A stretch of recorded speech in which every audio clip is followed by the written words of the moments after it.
Blessings, everyone, and may the blood of Yahweh cover this video.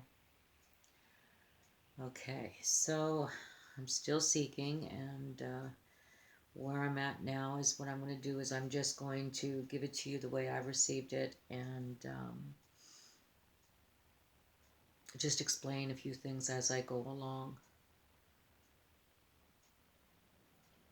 Starting with Daniel 11:33.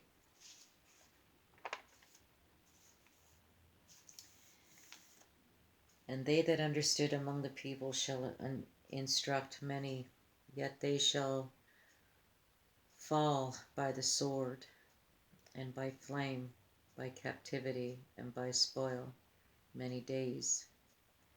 Then they shall deliver you up to be afflicted, and shall kill you, and ye shall be hated of all nation for my name's sake. Now, in the last month, I have been following a group of people who the way I see it, again, this is the way I see this, that are coming out of the pit. They have now are coming out of the fire which they were born into. And when I look at these people and listen and hear, literally hear their testimonies, I can't help but say to myself, I'm looking right at God. I mean, this is all God. This is His power and His might. This is how He took them out of this pit, Egypt. This is how He took them out of their hands.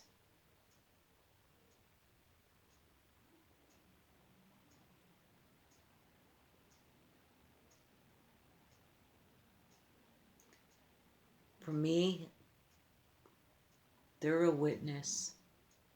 They're all witnesses to God's truth of this horror, which is the opposite of Him, of who He hates and what He hates.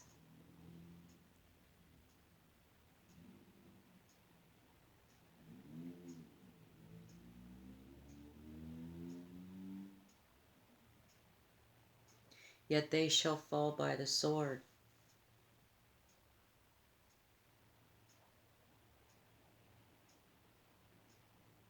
and by flame, by captivity, and by spoil many days. I can't help but think of Fiona Barnett, where she says in rituals where they burn people alive. What is that?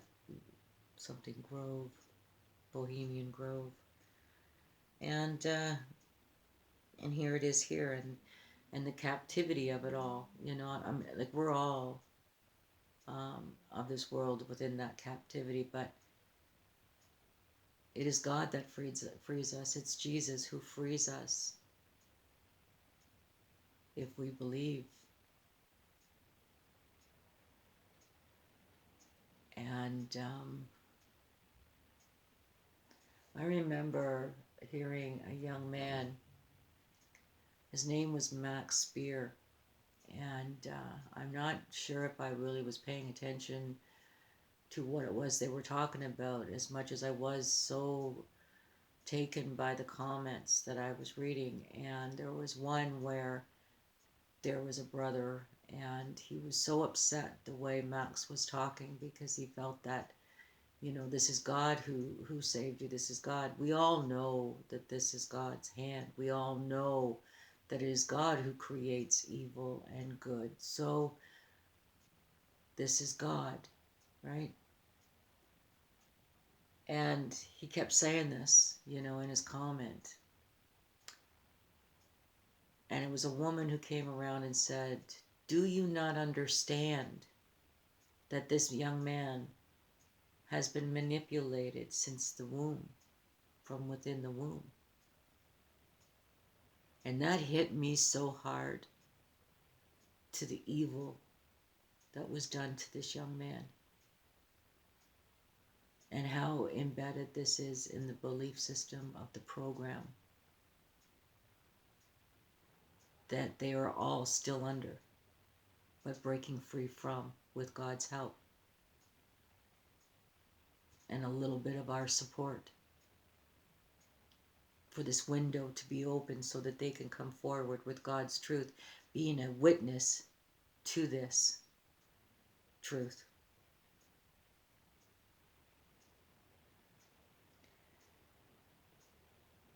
I remember Katy saying, um, how the altars, how they just split off. Like if there's one that splits off, then from that one, another one will split, and then from that, another one will split. So it can go into the hundreds of splitting altars, those that they don't know of or have not, identified yet or come together.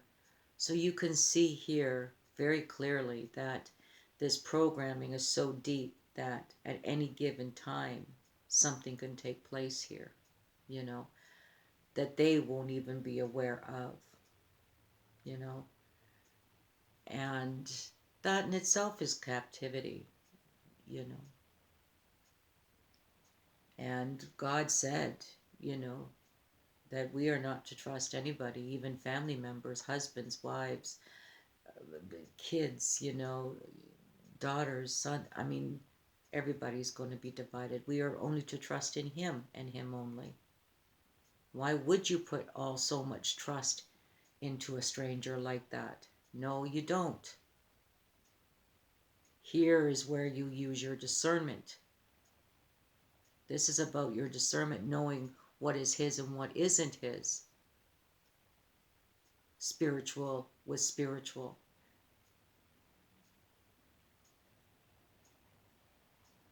That they shall deliver you up to be afflicted, and shall kill you, and ye shall be hated of all nations for my name's sake. This is everything they're talking about, that they are coming from and coming out of.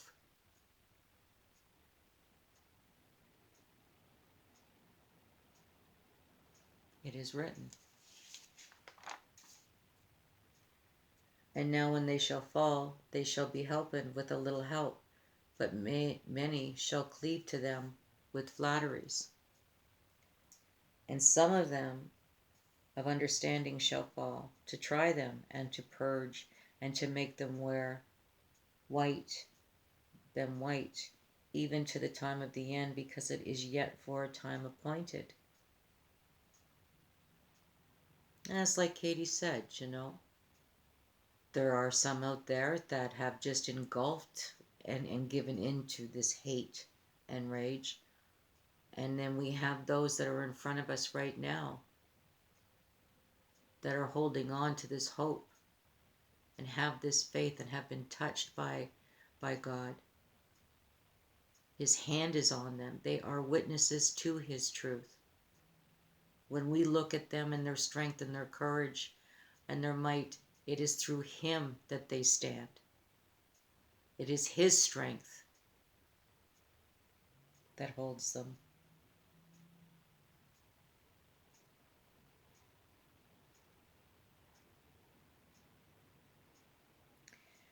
And my hand shall be upon the prophets that see vanity and the divine lies.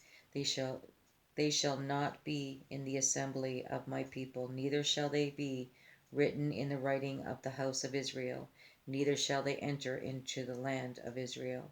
And ye shall know that I am the Lord God. But who may abide in the day of His coming? And who shall stand when He appeareth? For He is like a refiner's fire, and like a fuller's soap. And He shall sit as a refiner and a purifier of silver.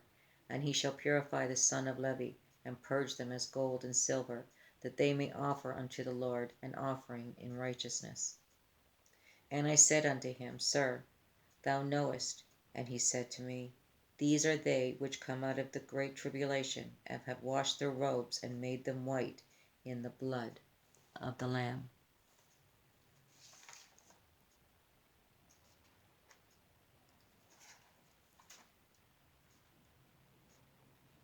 So you see where I was really pulled to these verses.